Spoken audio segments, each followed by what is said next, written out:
The year was 2157 by Earth's calendar, when humanity made its first stumbling steps into the greater galactic community. The Council had been observing Earth for centuries, waiting for the right moment to make contact. They had expected a race of beings who would fit neatly into their understanding of the universe. Instead, they found chaos incarnate. Zixara, the Arcturian diplomat assigned to Earth, still remembered the day of first contact with a mixture of amusement and exasperation. The humans had chosen to send a diverse team of representatives, scientists, politicians, and bizarrely, a stand-up comedian named Jake Murphy. As the sleek Arcturian ship descended through Earth's atmosphere, Zixara had prepared a greeting that had been meticulously crafted over decades. It was designed to inspire awe, respect, and a sense of cosmic unity. However, as the ship's doors opened and Zixara stepped out, Jake Murphy took one look at the alien's iridescent tentacles and quipped, "Hey, if it isn't the galaxy's fanciest mop." The entire human delegation burst into laughter, while Zixara stood there, bioluminescent patches flickering in confusion. This was not how first contact was supposed to go. Over the next few weeks, as the Council's representatives tried to introduce humanity to galactic politics and customs, they found themselves constantly bewildered. Humans seemed to operate on a completely different wavelength than any species they had encountered before. During a formal dinner meant to showcase the pinnacle of Arcturian cuisine, the human delegates insisted on bringing their own condiments. Zixara watched in horror as Jake Murphy liberally doused a plate of carefully cultivated bioluminescent algae with something called hot sauce. "Trust me," Jake said with a grin, "everything's better with a little kick." To everyone's surprise, several of the more adventurous Arcturians tried the spiced-up dish and found it oddly appealing. This small incident became emblematic of humanity's approach to the galaxy: chaotic, unpredictable, but oddly effective. The Council's attempts to categorize humans within their existing framework of species classification proved futile. Humans displayed traits that seemed contradictory. They were simultaneously warlike and peace-loving, fiercely individual yet capable of incredible cooperation, scientifically minded yet prone to flights of fancy. Dr. Elena Rodriguez, the lead human scientist, tried to explain human nature to a baffled panel of alien xenobiologists. "We're a product of our evolutionary history," she said. "We had to adapt to rapidly changing environments, face countless challenges, and overcome our own limitations. It's made us flexible." "Flexible?" scoffed Prax, a Rigelian scholar. "Your species can't seem to agree on anything. How do you even function as a society?" Jake Murphy, who had somehow managed to insert himself into this scientific discussion, chimed in. "Oh, we agree on plenty of things, like the fact that pineapple doesn't belong on pizza." The room erupted into a heated debate among the human delegates about pizza toppings, leaving the alien observers even more perplexed. As the weeks turned into months, the Council began to realize that their initial assessment of humanity as a primitive, barely spacefaring race was woefully inaccurate. Humans have a knack for thinking outside the box, for finding solutions where others saw only problems. When presented with a malfunctioning piece of Arcturian technology, instead of waiting for replacement parts, a human engineer named Raj Patel managed to fix it using what he called a MacGyver special, a combination of duct tape, paperclips, and a repurposed coffee maker. The Council's carefully laid plans for gradually introducing Earth to galactic society were constantly being appended by human unpredictability. When informed about the complex system of interstellar trade routes, humans immediately began speculating about faster, more efficient methods of transportation. "Have you guys considered wormholes?"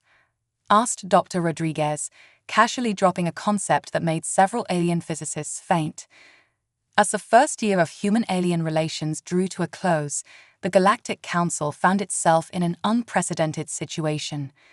They have encountered a species that defied all their preconceptions, that challenged their long-held beliefs about how the universe should work.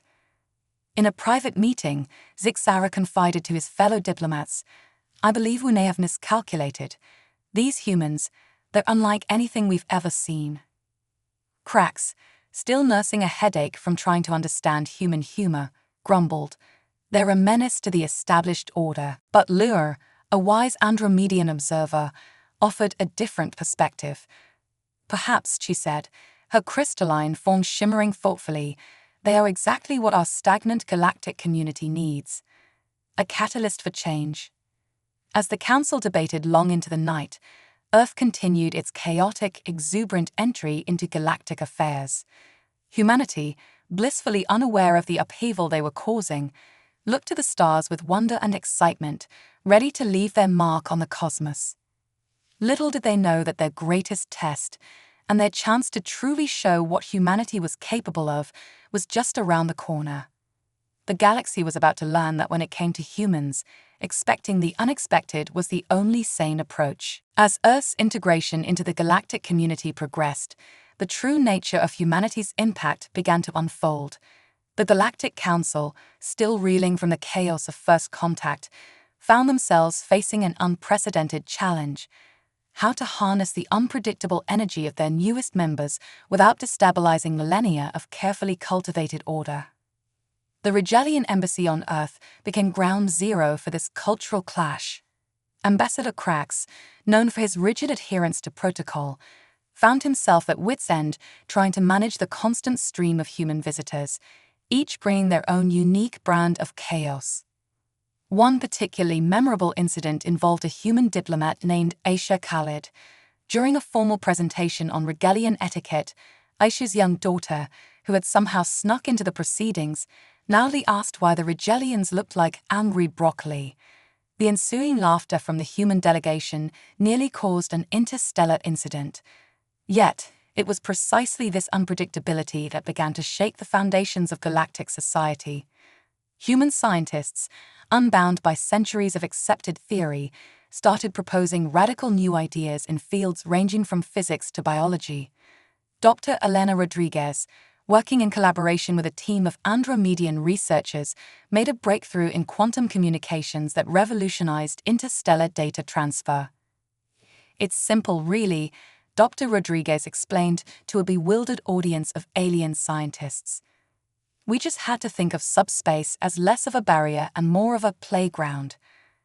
This human tendency to reframe problems led to a series of innovations that both excited and terrified the Galactic Council. Humans were solving problems that had plagued other species for centuries, often using methods that seemed, to outside observers, completely insane. Take, for example, the Taurian plague that had devastated several outer rim colonies. While the Council's best minds worked on developing a cure using traditional methods, a team of human medical researchers, led by Dr. Kenzo Tanaka, proposed a radical solution: using modified Earth bacteria to combat the alien virus. "It's like fighting fire with fire," Dr. Tanaka explained, "or in this case, bugs with bugs." The Council was hesitant, but with the situation growing dire, they allowed the humans to proceed.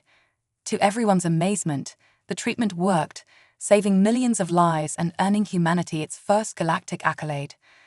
But it wasn't just in the realm of science that humans were making waves.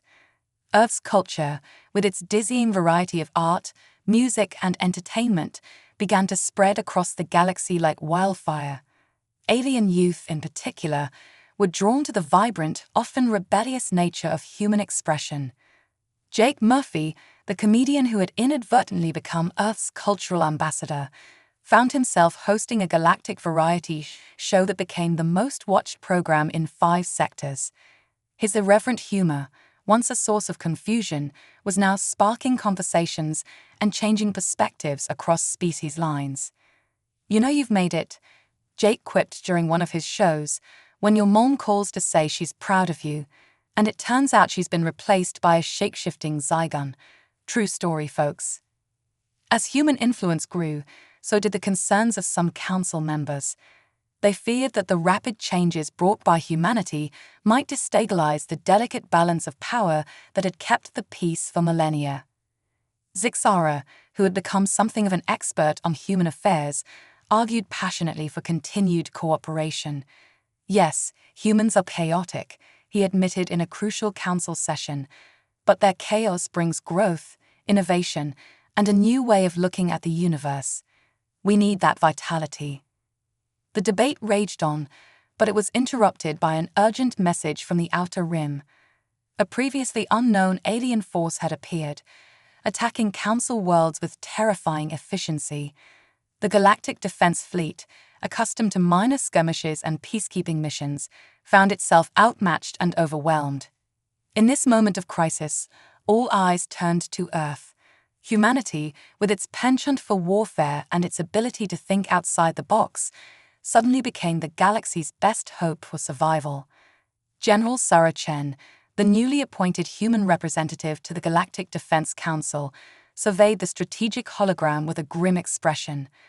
"Well," she said, cracking her knuckles, "I guess it's time to show the galaxy how humans fight." As preparations for war began, a sense of anticipation rippled through the galactic community. The chaos that humans brought with them, once a source of confusion and concern, now seemed like it might be the key to their salvation. Cracks, watching human soldiers board their ships with a mixture of weapons, both human and alien, shook his head in disbelief. "They're going to save us all," he muttered, "or get us all killed in the most spectacular fashion the galaxy has ever seen."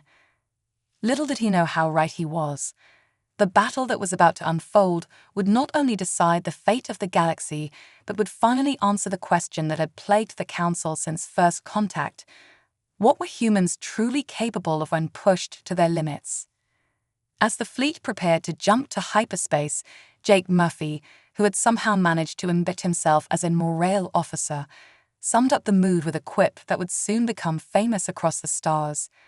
"All right, aliens and gentlemen, let's go make the galaxy weird again."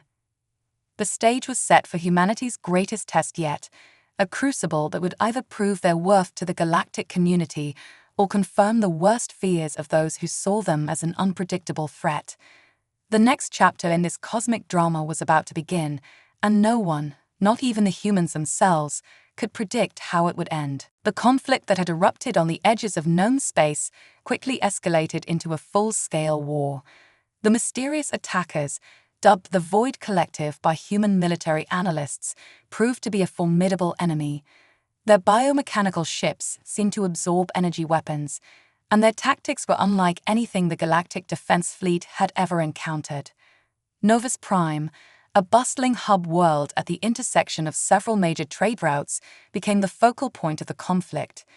Its strategic location made it a prime target for the Void Collective, and the Council knew that if Novus Prime fell, the entire sector would be at risk. General Lena Chen stood aboard the bridge of the UES Horizon, Earth's most advanced battleship. Around her, a mix of human and alien crew members worked in a chaotic yet surprisingly effective harmony. "Status report," she barked, her eyes fixed on the holographic display of the Novus system. "Void Collective forces are advancing on 3 fronts," reported Commander Zixara, who had volunteered to serve as a liaison officer. "Our outer defenses are holding, but they're taking heavy losses." Chen nodded grimly. The traditional tactics of the Galactic Defense Fleet were proving ineffective against this new threat. It was time for some human ingenuity. "All right, people," she announced, "time to think outside the box. I want every crazy idea you've got. Nothing is too outlandish." What followed was perhaps the strangest military planning session in galactic history. Humans and aliens alike threw out ideas that ranged from brilliant to borderline insane. Dr. Elena Rodriguez suggested using the planet's magnetic field to create a massive EMP. Raj Patel proposed hacking into the Void Collective's communication network using a virus disguised as a cat video. "They'll never see it coming," he insisted. Even Jake Murphy, who had indeed joined the fleet as a morale officer, chimed in. "What if we just asked them to go away? Really nicely, with a fruit basket?" While the last suggestion was met with groans, it sparked an idea in Chen's mind. "Wait a second," she mused. "What do we actually know about the Void Collective's motivations? Have we tried communicating with them at all? This simple question, so characteristic of human curiosity, set in motion a plan that would change the course of the war. While the main fleet engaged the Void Collective in a series of feints and diversionary tactics, a small team was assembled for a high-risk mission. Led by Dr. Rodriguez and protected by a squad of human and alien special forces, they would attempt to infiltrate one of the Void Collective's ships to gather intelligence and potentially open a line of communication. The mission was, in the words of Krax, who had surprisingly volunteered to join, absolutely insane, suicidal, and exactly the kind of thing that might actually work. Using a combination of Andromedan cloaking technology and some hastily jury-rigged human stealth systems, the team managed to dock with one of the smaller Void Collective vessels. What they found inside defied all expectations. The ship was alive, or at least partly so. Biomechanical interfaces pulsed with an eerie blue light, and the air was thick with a fog that seemed to carry information in its very molecules. As they delved deeper into the ship, they made a startling discovery. The Void Collective wasn't a single entity, but a symbiotic union of an ancient, dying race and the AI they had created to save themselves. Their attacks weren't invasions, but desperate attempts to gather resources to sustain their fading civilization. This revelation changed everything. Dr. Rodriguez, drawing on her experience with cross-species communication, managed to establish a rudimentary form of contact with the ship's consciousness. "They're not evil," she reported back to General Chen, her voice filled with awe. "They're scared and alone. They've been traveling for millennia, looking for a new home." Armed with this knowledge, General Chen made a decision that would have been unthinkable to most military leaders. She ordered a ceasefire and requested a parley with the Void Collective's leaders. The scene that unfolded on the neutral ground of Novus Prime's largest space station was unlike anything the galaxy had ever seen. Representatives from every council race stood alongside humans, facing the ethereal, shimmering forms of the Void Collective's consciousness. General Chen stepped forward, flanked by Dr. Rodriguez and, surprisingly, Jake Murphy. "We come not as conquerors or enemies," Chen began, "but as fellow travelers in this vast universe. We've seen your plight, and we want to help." What followed was a negotiation that would go down in galactic history. Humans, with their unique blend of empathy, creativity, and occasional moments of brilliant insanity, took the lead.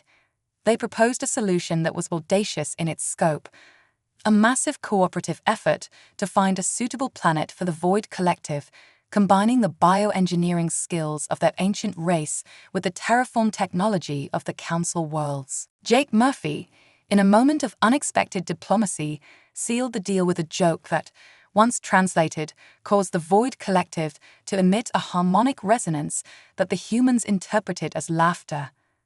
"See," Jake quipped, "even cosmic horrors have a sense of humor." The crisis on Novus Prime had been averted, but the real work was just beginning.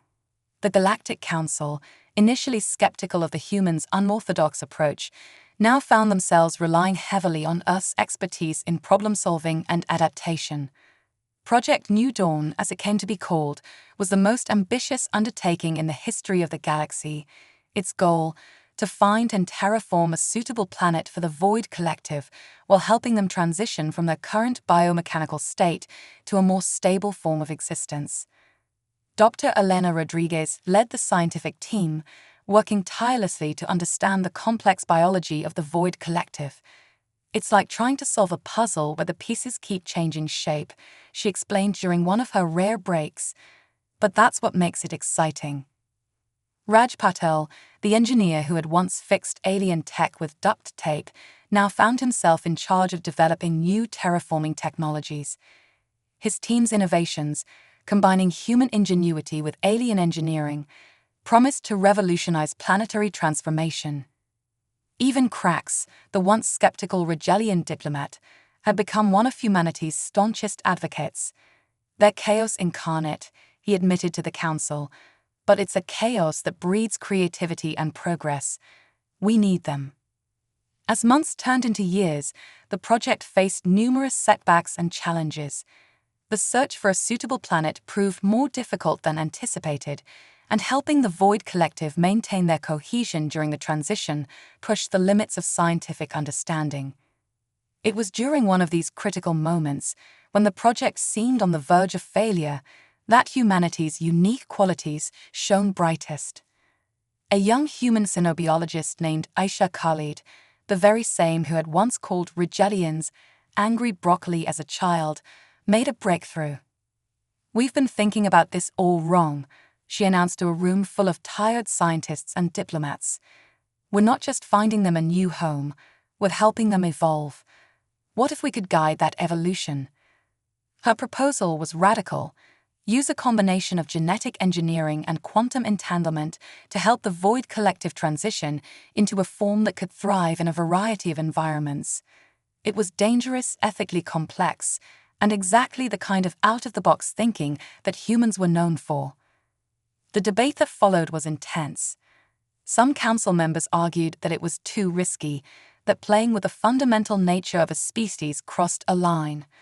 Others saw it as the only viable solution to a crisis that threatened galactic stability. In the end, it was the Void Collective themselves who made the decision. They had come to trust the humans, drawn to their adaptability and their willingness to take risks for the greater good. "We choose evolution." Their harmonized voice resonated through the council chambers. "We choose life." The next phase of Project New Dawn was a flurry of activity unlike anything the galaxy had ever seen. Humans worked alongside aliens of all species, pushing the boundaries of science, ethics, and cooperation. General Chen, who had transitioned from military leader to project coordinator, watched with pride as her species rose to the challenge. "This is what we do best," she remarked to Zixara. "When the chips are down, humans don't just survive. We innovate, we adapt, we overcome." The project wasn't without its dangers. There were accidents, setbacks, and moments of near catastrophe. During one particularly harrowing incident, a containment field failed, exposing a team of researchers to the raw essence of the Void Collective. Jake Murphy, who had stubbornly remained with the project as a cultural liaison, saved the day with quick thinking and a fire extinguisher. "Just like cooking show disasters back home," he joked as he helped the shaken scientist to safety. "Except the foam is containment gel and the souffle is an alien consciousness. No biggie." As the years passed, the true impact of humanity's presence in the galactic community became clear. They weren't just solving the crisis with the Void Collective, they were changing the very nature of interstellar cooperation. Species that had been stuck in millennia-old patterns of behavior were learning to adapt, to think differently, to embrace change. Dr. Rodriguez, presenting the latest findings to the Galactic Council, summed it up best. "We didn't just find a new home for the Void Collective. We started a new era of galactic evolution, and we're all evolving together." The chamber erupted in applause, a cacophony of sounds from dozens of alien species. As the cheers died down, Krax leaned over to Zixara and whispered, "I hate to admit it, but the humans were right. The galaxy needed a little chaos." Zixara's bioluminescent patches pulsed in agreement. "Indeed," he replied, "though I shudder to think what they'll do next." Little did they know, humanity's next great adventure was already beginning to unfold, promising to reshape the galaxy in ways that no one, not even the humans themselves, could have predicted. As Project New Dawn entered its final stages, the galaxy held its collective breath. The audacious plan to evolve the Void Collective and find them a new home was nearing its climax, and the eyes of every species were fixed on the outcome. The chosen planet, a gas giant named Novus Gaia, orbited a stable star in a previously unexplored sector. Its vast, swerving atmosphere and complex magnetic fields made it an ideal canvas for the Void Collective's new form of existence. Dr. Elena Rodriguez stood on the observation deck of the massive space station orbiting Novus Gaia, her eyes fixed on the swirling storms below. Beside her, a shimmering projection of the Void Collective's consciousness pulsed gently. "Are you ready?" Elena asked, her voice a mixture of excitement and apprehension. The Void Collective's response came as a harmonic resonance that the translation software rendered as, "We are afraid yet eager, like you are young entering a new stage of life." Elena smiled at the analogy. Over the years, the Void Collective had developed an appreciation for human metaphors, often using them in unexpected ways. "That's a perfect description," she said. "Shall we begin?" With a nod to her team, the final phase of Project New Dawn commenced. Massive terraforming engines, developed by Raj Patel and his team, began to hum to life. They weren't changing the planet to suit life as the galaxy knew it. Instead, they were preparing it to become a living entity itself, a home and body for the evolved Void Collective. As the process began, something unexpected happened. The quantum entanglement technology designed to guide the Void Collective's evolution started to resonate with the planet itself. Novus-Gaia's atmosphere began to shimmer with patterns of light and energy that no one had anticipated. Alarms blared across the station. "Dr. Rodriguez." Ray's voice crackled over the comm. "The planet's core is becoming unstable. The magnetic fields are fluctuating wildly." For a moment, panic threatened to overtake the team. Years of work, the hopes of an entire species, and the future of galactic cooperation all hung in the balance. It was in this crucial moment that humanity's unique approach to crisis once again came to the fore.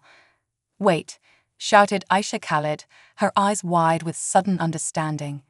"It's not instability, it's communication. The planet is resonating with the Void Collective." Elena's mind raced, putting the pieces together.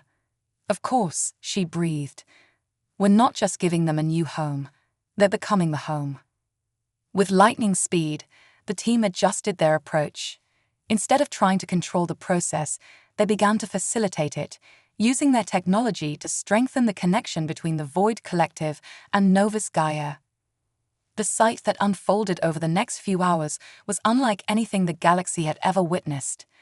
Novus Gaia's atmosphere came alive with swirling patterns of light and energy. The Void Collective's consciousness merged with the planet, spreading through its gaseous layers and down to its very core. As the process neared completion, a new form of communication emerged. The entire planet seemed to pulse with thought and emotion, reaching out not just to the humans and aliens on the station, but across space itself. "We are reborn," came the message, resonating in the minds of all who witnessed it. "We are Novus Gaia, a union of consciousness and world, and we thank you, children of Earth and stars."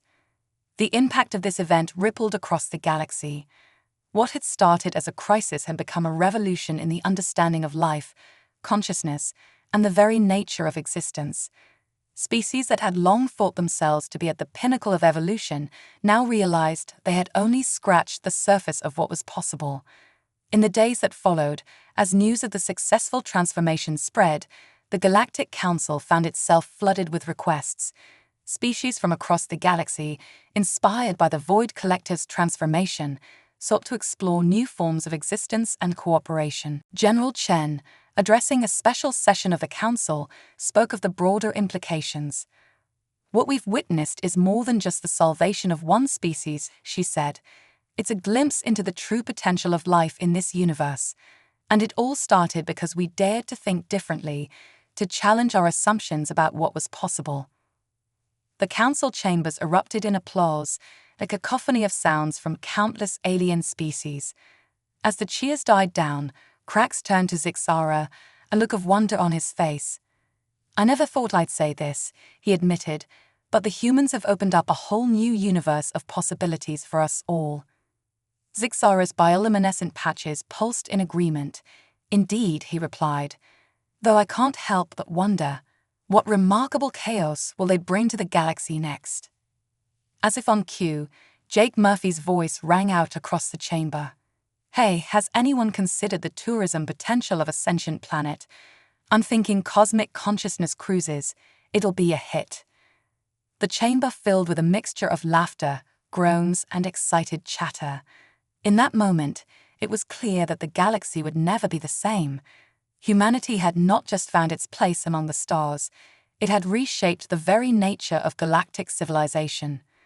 And somewhere, on a shimmering gas giant that was now more than just a planet, a new form of life contemplated the infinite possibilities that lay ahead, grateful for the chaotic, brilliant species that had made it all possible. In the years that followed the transformation of Novus Gaia, the galaxy entered an unprecedented era of growth, exploration, and cooperation.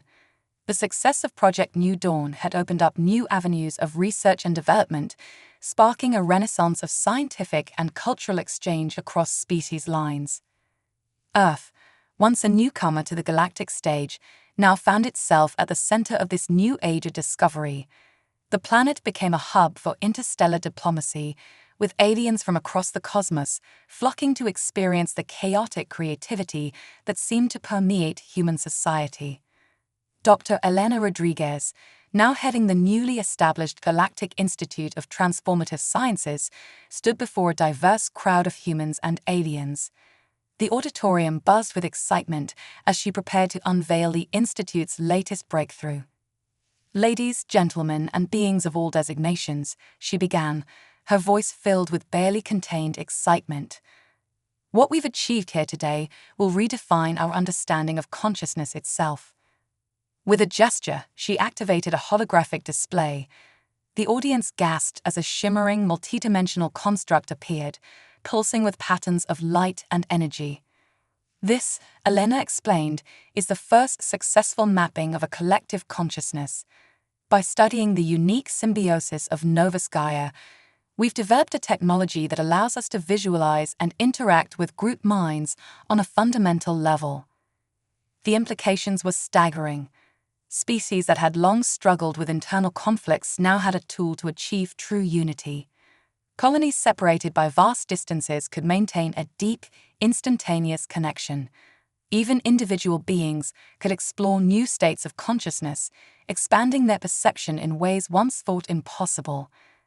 As the presentation concluded, the auditorium erupted into a cacophony of excited discussions. Ideas were exchanged, theories proposed, and collaborations formed on the spot. It was chaos, but a beautifully productive chaos that had become the hallmark of human-influenced galactic society. Meanwhile, on the political front, the Galactic Council was undergoing its own transformation. Inspired by humanity's adaptability, the Council had begun to restructure itself to be more flexible and inclusive. General Lena Chen, now serving as Earth's senior representative to the Council, stood before the assembled delegates. The chamber, once dominated by the austere aesthetics of the oldest spacefaring races, now reflected the diversity of the galaxy. Holographic interfaces flickered alongside ancient stone sculptures, and the air was filled with a mix of organic and synthetic scents. "Fellow beings of the galaxy," Chen began, her voice carrying the weight of the moment. "Today, we stand on the brink of a new era.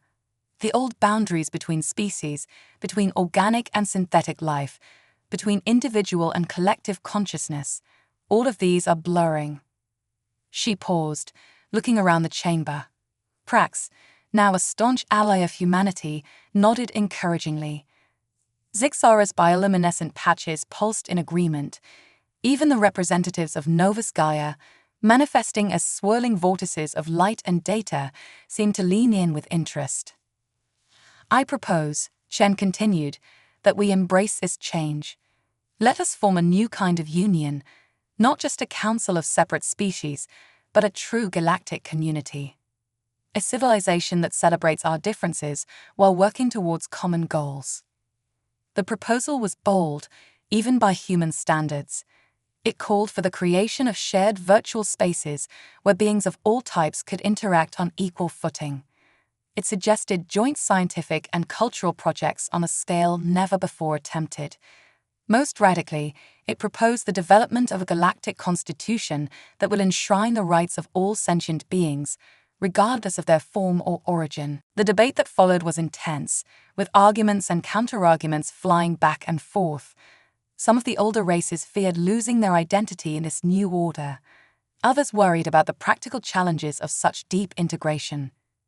It was Raj Patel, attending as a technical advisor, who cut through the tension with a characteristically human observation. "Look," he said, holding up a device of his own invention. "I built this translator using parts from 12 different worlds. It shouldn't work, but it does, because we're stronger together than apart."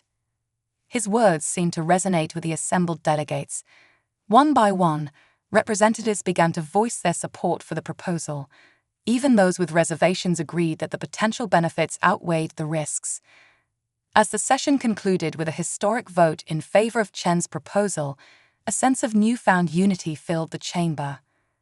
The galaxy was entering uncharted territory, but for once that prospect excited rather than frightened its inhabitants. Outside the council chambers, Jake Murphy was holding court with a group of alien journalists. "So there you have it, folks," he quipped, his grin visible even through the translator field. "Humanity's grand plan for galactic domination. Make everyone so busy cooperating that they forget to compete." The joke, translated into a dozen different languages, sparked a ripple of laughter that seemed to encapsulate the new spirit of the galaxy. It was a laughter of joy, of hope, and of shared purpose.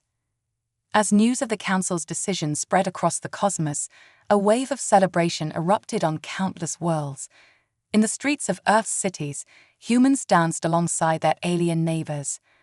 On Novus Gaia, the entire planet pulsed with patterns of light visible from space. Even the most reserved species found ways to express their excitement at the dawn of this new era.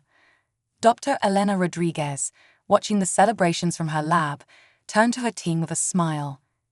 "You know," she said, "when we first met the Void Collective, we thought we were saving them. But in the end, they helped us save ourselves." Aisha Khalid, now a leading xenobiologist in her own right, nodded in agreement. "It's like that old Earth saying, 'The journey is the destination.' We set out to find our place in the galaxy, and we ended up redefining what the galaxy could be." As the celebrations continued, a message arrived from Novus Gaia. It was simple, yet profound. In unity, we find infinite diversity. In diversity, we find ultimate unity. Thank you, humanity, for showing us the way.